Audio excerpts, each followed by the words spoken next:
Hello students, welcome to SSD Education Classes and I am your friend Kashish Mehra and today we are going to study about the sources of corporate finance.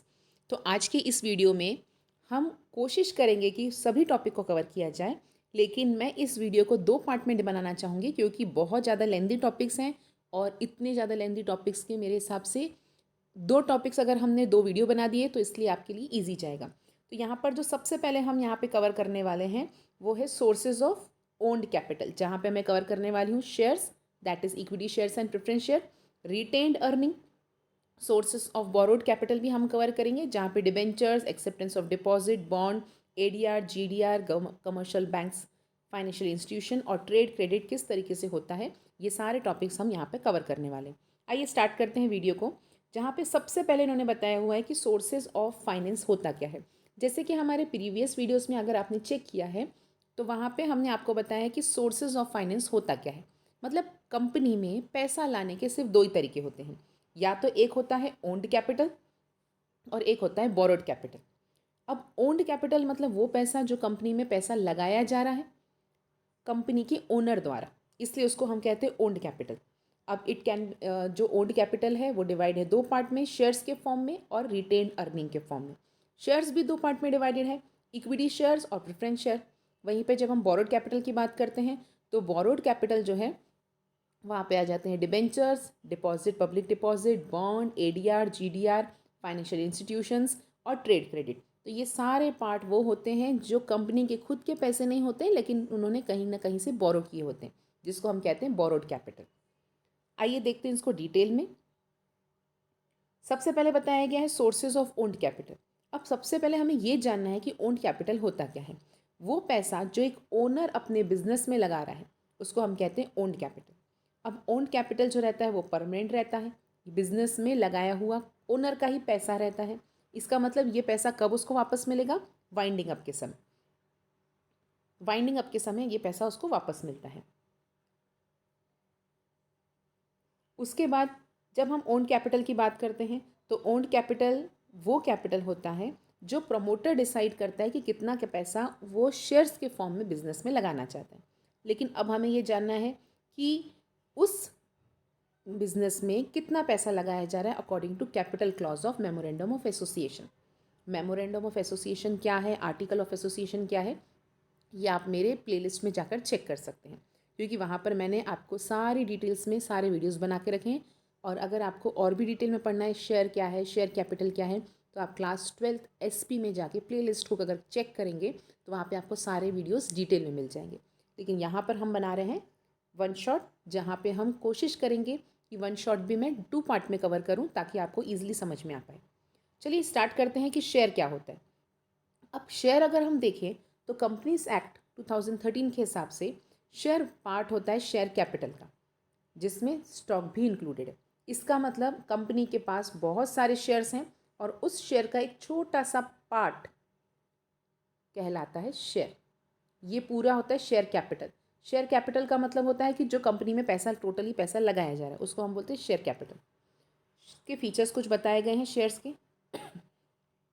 सबसे पहले meaning बताया गया है, share is the smallest unit in the total share capital of the company.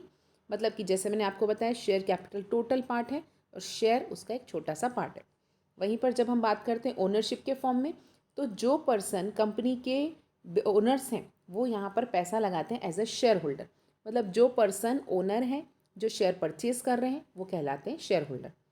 हर एक share holder का एक अलग distinctive number होता है, मतलब कि उस शेयर सर्टिफिकेट के अलग अलग नंबर्स होते हैं जिसको हम बोलते हैं शेयर सर्टिफिकेट। और ये जो शेयर सर्टिफिकेट है ये एक प्रकार से एविडेंस होता है कि हमने उस कंपनी के शेयर्स को परचेज़ किया है और उस शेयर पे कॉमन सील रहता है, मतलब कि कंपनी का ठप्पा लगा हुआ रहता है। अब शेयर्स होते हैं अलग अलग वैल्यू के। अगर हमें शेयर कोई मिल रहा है फेस वैल्यू पे, फेस वैल्यू मतलब वो वैल्यू जो मेमोरेंडम ऑफ एसोसिएशन में लिखा है कि शेयर अगर 10 रुपये का है और 10 रुपये में ही बेचा जा रहा है तो फेस वैल्यू रहती है। मतलब जितना फेस पे लिखा है मतलब शेयर पे लिखा है उतनी ही वैल्यू वहाँ पे बेची जा रही है। इशूड प्राइस वो प्राइस होती है जिस प्राइस पे हम शेयर्स को बेच रहे होते हैं। मार्केट प्राइस वो प्राइस होती है जहाँ पे हमको डिमांड और सप्लाई को ध्यान में रखते हुए मार्केट में जो प्राइस चल रही है उसे हम कहते हैं मार्केट वैल्यू। कुछ राइट्स होते हैं शेयर होल्डर के, जहाँ पर उसके अधिकार है कि उसको डिविडेंड मिलेगा एक शेयर होल्डर को जिस कंपनी के शेयर परचेज कर रहा है उसके बुक्स को इंस्पेक्ट कर सकता है और वो मीटिंग भी अटेंड कर सकता है और उसके पास है voting rights. Shareholder is entitled to get a share in the profit.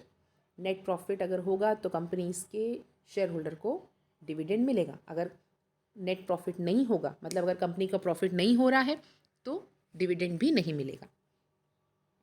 Transferability, public company के शेयर्स तो हम इजीली ट्रांसफ़र कर लेते हैं, लेकिन प्राइवेट कंपनी के शेयर्स को ट्रांसफ़र नहीं किया जाता है। प्रॉपर्टी ऑफ शेयर होल्डर, ये एक प्रकार से movable property of share holder है, मतलब कि आप चाहें तो इसको मूव कर सकते हैं from one place to another. यहाँ पे दो प्रकार के शेयर्स बताए गए हैं, एक है इक्विटी शेयर, एक है प्रेफरेंस शेयर। और अब हम जानेंगे डिटेल में इक्विटी शेयर और प्रेफरेंस शेयर के टाइप्स भी। उसको भी मैं डिटेल में पढ़ाऊंगी। जहाँ पर इक्विटी शेयर की बात आ रही है तो equity share with voting rights होते हैं और एक होते हैं voting right but differential voting rights रहते हैं। अगर हम प्रेफरेंस शेयर की बात कर रहे हैं तो हमारे पास एक cumulative, non cumulative, participating, non participating, convertible, non convertible, redeemable and irredeemable preference share, जो कि हम आगे डिटेल में पढ़ने वाले हैं। सबसे पहले यहाँ बताया गया है इक्विटी शेयर होता क्या है। इक्विटी शेयर वो शेयर होते हैं जो कंपनी के ओनर्स परचेज करते हैं और वो एक बार अगर पैसा लगा लेते हैं तो कंपनी जब वाइंड अप होती है तभी उनको पैसे वापस मिलते हैं। The equity share does not enjoy the preference for dividend, मतलब इक्विटी शेयर होल्डर को प्रेफरेंस शेयर नहीं मिलता है। इसका मतलब है उनको डिविडेंड सबसे लास्ट में मिलता है। तो पहले डिविडेंड किसको मिलेगा? पहले प्रेफरेंस शेयर वालों को डिविडेंड मिलेगा, बाद में इक्विटी शेयर वालों को डिविडेंड मिलता है। इवन जब कंपनी वाइंड अप करती है तभी भी इक्विटी शेयर होल्डर वालों को बाद में ही रीपे किया जाता है। Equity shares are fundamental sources of funding the business activities. यहाँ पर कुछ और भी बताया गया है, जहाँ पर उन्होंने बताया है कि इक्विटी शेयर होल्डर के पास बोर्ड ऑफ डायरेक्टर्स के राइट्स होते हैं, उनको फिक्स्ड डिविडेंड नहीं मिलता है, उनको जो बचा हुआ कुछ भी इनकम रहती है रेसिडुअल क्लेमेंट कहा जाता है। इसके अलावा इनके पास रिस्क बहुत ज़्यादा होती है, इनको रिवॉर्ड जो मिलता है वो उनका रिस्क उठाने के लिए रिवॉर्ड मिलता है। इसका मतलब कि ये इनका जो वेंचर कैपिटल या रिस्क कैपिटल भी कहा जाता है। इक्विटी शेयर के फीचर्स देखते हैं। अगेन मैं आपको फिर से एक बार रिवाइज करवा दूंगी इसको। परमानेंट कैपिटल कहा जाता है क्योंकि इस बार अगर इक्विटी शेयर होल्डर अपने बिजनेस में पैसा लगा रहा है और इक्विटी शेयर होल्डर्स इक्विटी में जब पैसा लगाते हैं तो वो पैसा परमानेंटली वे से उस बिज़नेस में लग जाता है।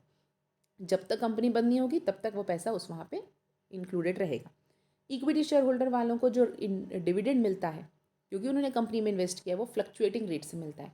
पहले प्रेफरेंस शेयर वालों को पे किया जाएगा, बाद में अगर पैसे बचते हैं, प्रॉफिट बचता है तो बाद में डिविडेंड इक्विटी शेयर वालों को डिविडेंड पे किया जाएगा। इसलिए उनका रेट जो रहेगा वो फ्लक्चुएटिंग रेट से रहेगा।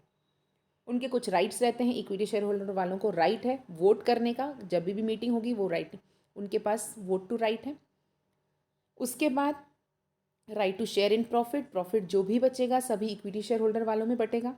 उनके पास राइट है कि वो बुक्स को इंस्पेक्ट कर सकते हैं, अगर उन्हें लगता है कुछ भी गड़बड़ है तो वो इंस्पेक्ट कर सकते हैं। उसके अलावा उनके पास transfer, right to transfer the share, लेकिन वो शेयर को ट्रांसफ़र तभी कर पाएंगे अगर आर्टिकल ऑफ एसोसिएशन में लिखा है। उनके पास प्रेफरेंशियल राइट नहीं है। इसका मतलब डिविडेंड पे करते समय प्लस जब भी पेमेंट होगी कंपनी के शेयर्स को करते समय तो उनके पास प्रेफरेंशियल राइट नहीं रहेगा। Preferential right preference share holder वालों के पास रहता है। कंट्रोलिंग पावर उनका ही रहता है, सारे डिसीजंस जो रहेंगे वो इक्विटी शेयर होल्डर वालों के लिए रहेंगे। इसके अलावा कंपनी में बोर्ड ऑफ डायरेक्टर, मैनेजमेंट सारे इक्विटी शेयर होल्डर वाले ही रहते हैं। ये इक्विटी शेयर होल्डर वाले सबसे ज़्यादा रिस्क बियर करते हैं। इसका मतलब कि अगर कंपनी में कोई भी परेशानी आती है तो इक्विटी शेयर होल्डर वाले ही उसे देखते हैं। इनको हम रेसिडुअल क्लेमेंट कहते हैं क्योंकि जितनी भी अर्निंग होगी after paying the expenses taxes जो भी उनके पास बचेगा सारा पैसा इक्विटी शेयर होल्डर वालों को दिया जाता है। अगर पैसा नहीं बचा या प्रॉफिट नहीं बचा तो इक्विटी शेयर होल्डर वालों को ये डिविडेंड भी नहीं मिलेगा और कुछ भी नहीं मिलेगा। No charges on asset, equity shareholder does not create any charge over the asset, मतलब कि यहाँ पर एक लाइन दी गई है चार्ज ऑन एसेट का मीनिंग क्या होता है। Means an interest on lien created on asset of the company. अगर कंपनी क्रेडिट देती है तो वहाँ पर इनको कोई भी एसेट गिरवी नहीं रखना पड़ता। In case company fail to pay the debt creditor can claim it from the asset, company के एसेट को बेचकर उनका क्लेम वो निकलवा सकते। उसके बाद है bonus issue and right issue. अब बोनस इशू क्या है और राइट इशू क्या है इसका भी मेरा सेपरेटली वीडियो बना हुआ है, आप जाके डिटेल चेक कर सकते हैं। जब हम बात करते हैं बोनस इशू तो एक प्रकार से गिफ्ट रहता है इक्विटी शेयर होल्डर वालों को और ये फ्री ऑफ कॉस्ट रहता है। मतलब एक प्रकार से एक शेयर के ऊपर एक बोनस दे दिया गया है, जहाँ पे वो लोग पैसे नहीं लेते हैं और बोनस के तौर पे शेयर्स इशू कर देते हैं। वहीं पे राइट इशू वो होता है अगर कंपनी एक्सपैंड करने का सोचती है तो सबसे पहले इक्विटी शेयर होल्डर वालों को अपने शेयर्स बेचती है, बाद में अगर बचते हैं तो पब्लिक को बुलाती है। अदरवाइज शेयर कभी भी अगर एक्सपैंड करने के लिए बिजनेस जा रहा है तो पहले शेयर इक्विटी शेयर होल्डर वालों को मिलेंगे। फेस वैल्यू की अगर बात करते हैं तो फेस वैल्यू वो हो अधिकतर इक्विटी शेयर होल्डर का बहुत ही कम होता है। लगभग इनका इक्विटी शेयर का फेस वैल्यू 1 रुपये से या 10 रुपये से 1 रुपये के बीच में स्टार्ट होता है। मार्केट में जो वैल्यू रहेगी इक्विटी शेयर होल्डर वालों की वो फ्लक्चुएटिंग रहेगी, क्योंकि वो डिपेंड करेगी उसकी डिमांड और सप्लाई के ऊपर। इक्विटी शेयर होल्डर अगर प्रॉफिट ज़्यादा कमा रहा है तो उसकी मार्केट में वैल्यू बढ़ जाती है, लेकिन अगर प्रॉफिट कम कमा रहा है तो मार्केट में शेयर उसकी वैल्यू कम हो जाती है। कैपिटल एप्रिसिएशन मतलब कि यहाँ पे मार्केट में अगर वैल्यू सेम चीज़ जो हमने बताई, share capital appreciation take place when the market value increases. अगर मार्केट में वैल्यू बढ़ रही है तो इक्विटी शेयर होल्डर वालों की वैल्यू भी बढ़ जाती है। जैसे कि हमने पहले ही बताया था, इक्विटी शेयर होते हैं 2 टाइप के, एक होता है वोटिंग राइट, एक होता है डिफरेंशियल वोटिंग राइट। जब हम बात कर रहे हैं नॉर्मल वोटिंग राइट, तो ये वोटिंग राइट सभी इक्विटी शेयर होल्डर वालों को रहती है। जिनके पास इक्विटी शेयर होल्ड है उन सबको वोटिंग राइट रहेगा। लेकिन जब हम बात कर रहे हैं डिफरेंशियल वोटिंग राइट तो यहाँ पे सिर्फ कुछ चीज़ों में ही, जैसे डिविडेंड से रिलेटेड, वोटिंग से रिलेटेड कुछ चीज़ों में ही उनके पास राइट रहते हैं वोटिंग करने के, अदरवाइज उनके पास कोई वोटिंग राइट नहीं रहती। प्रेफरेंस शेयर उसे कहते हैं जहाँ पर जो भी पर्सन ने प्रेफरेंस शेयर लिए हैं उनके पास प्रेफरेंशियल राइट है। मतलब कि उनके पास डिविडेंड मिलने का पहला अधिकार रहेगा लाइफ टाइम। हमेशा जब डिविडेंड बटेगा तो सबसे पहले प्रेफरेंशियल वालों को बटेगा। उसके बाद अगर कंपनी वाइंड अप हो रही है तो भी सबसे पहले रिटर्न इनको ही मिलेगा, इसलिए इनको प्रेफरेंस बोलते हैं। प्रेफरेंस का मतलब रहता है पहला प्रेफरेंस देना, पहला उनको चांस देना, इसलिए इनका नाम है प्रेफरेंशियल शेयर। लेकिन इनको जो डिविडेंड मिलेगा वो फिक्स रेट से मिलेगा। कंपनी कितना भी प्रॉफिट कमा ले, इनका जो फिक्स रेट ऑफ डिविडेंड है उतना ही मिलेगा। आइए देखते हैं different type of preference share for dividend. ये फीचर्स बताए जा रहे हैं, हम यहाँ पे प्रेफरेंस शेयर के फीचर्स बता रहे हैं। यहाँ पर पहला फीचर बताया गया है कि उनको जो डिविडेंड मिलता है वो एनुअल प्रॉफिट पे मिलेगा। अगर प्रॉफिट होगा तो प्रेफरेंस वालों को मिलने के बाद इक्विटी शेयर वालों को पे किया जाएगा डिविडेंड। दूसरा बताया गया है repayment of capital. Repayment of capital का मतलब है जब भी कंपनी पे ऑफ करेगी कैपिटल तो सबसे पहले प्रेफरेंस वालों को ही पे ऑफ करेगी। इनका जो रिटर्न्स रहता है वो फिक्स रेट से रहेगा, जो फ्लक्चुएटिंग रेट से नहीं रहता। Nature of capital, preference share does not provide permanent share capital. जब भी चाहे कंपनी में से अगर आप चाहें प्रेफरेंस शेयर वाले तो वो अपना पैसा निकाल सकते हैं। वो वाइंडिंग अप तक का इंतज़ार नहीं करते, वाइंडिंग अप तक इंतज़ार सिर्फ इक्विटी शेयर वाले करते हैं। मार्केट में जो वैल्यू रहेगी वो इक्विटी शेयर वालों से ज़्यादा रहेगी एज़ कम्पेयर। जैसे कि मैंने आपको बताया था इक्विटी वालों की वैल्यू रहती है आपका 1 रुपये से 10 रुपये के बीच में। यहाँ पे प्रेफरेंस वालों की जो वैल्यू रहेगी वो करीबन 100 रुपीज़ से या उससे भी ज़्यादा स्टार्ट हो सकती है। इनके पास वोटिंग राइट्स नहीं रहते हैं, इनके पास सिर्फ वोटिंग राइट्स रहते हैं। इनसे रिलेटेड मतलब प्रेफरेंस शेयर वालों से रिलेटेड अगर कोई डिसीजन लिया जा रहा है तो उनसे रिलेटेड ही वोटिंग राइट्स रहेंगे। इनका रिस्क कम रहता है क्योंकि ये कभी भी कंपनी से पैसे निकलवा सकते हैं as compare to equity shareholder. Equity shareholder वालों का रिस्क ज़्यादा होता है, प्रेफरेंस वालों का जो रिस्क रहता है वो कम रहता है। मार्केट में जो फेस वैल्यू रहेगी मैंने आपको बताया लगभग 100 रुपीज़ से स्टार्ट रहती है या इससे ज़्यादा रहेगी। प्रेफरेंस शेयर वालों को ना राइट इशू रहते हैं ना बोनस इशू रहते हैं, ये सिर्फ इक्विटी वालों को मिलते हैं। नेचर ऑफ इन्वेस्टर की बात करते हैं तो यहाँ पे इन्वेस्टर्स ज़्यादा अट्रैक्टेड रहते हैं क्योंकि ये सेफ रहता है, रिस्क कम रहता है और फिक्स डिविडेंड मिलता रहता है, इसलिए अधिकतर इन्वेस्टर इसमें इन्वेस्ट करना पसंद करते हैं। आइए स्टार्ट करते हैं types of equity preference share. सबसे पहले बताया गया है cumulative preference share. Cumulative preference share वो प्रेफरेंस शेयर रहता है अगर बाई चांस किसी भी डिविडेंड होल्डर को मतलब कि आपके शेयर होल्डर को अगर डिविडेंड नहीं मिल रहा है तो वो इस साल जमा हो जाएगा और जमा होते होते जब भी प्रॉफिट होगा उसको उस साल में मिलेगा। फॉर एग्जांपल करंट ईयर में अगर प्रॉफिट नहीं हुआ है तो इस साल का डिविडेंड नहीं मिलेगा, वो जमा हो जाएगा। क्यूमुलेटिव का मतलब ही होता है जमा होना। तो नेक्स्ट ईयर में इनको 2024 का भी डिविडेंड मिल रहा है प्लस 25 का भी डिविडेंड मिलेगा, मतलब 2 साल का डिविडेंड जब साथ में मिल रहा है तो इसको हम बोलेंगे क्यूमुलेटिव प्रेफरेंस शेयर। वहीं पे नॉन क्यूमुलेटिव प्रेफरेंस शेयर वो होता है जहाँ पे अगर डिविडेंड नहीं हो मिलता है क्योंकि हमें प्रॉफिट ही नहीं हुआ है तो उस साल हमें डिविडेंड नहीं मिलेगा। जिस साल प्रॉफिट होगा उसी साल हमें डिविडेंड मिलेगा। Right to claim dividend will lapse क्योंकि वो अगले साल नहीं मिलने वाला।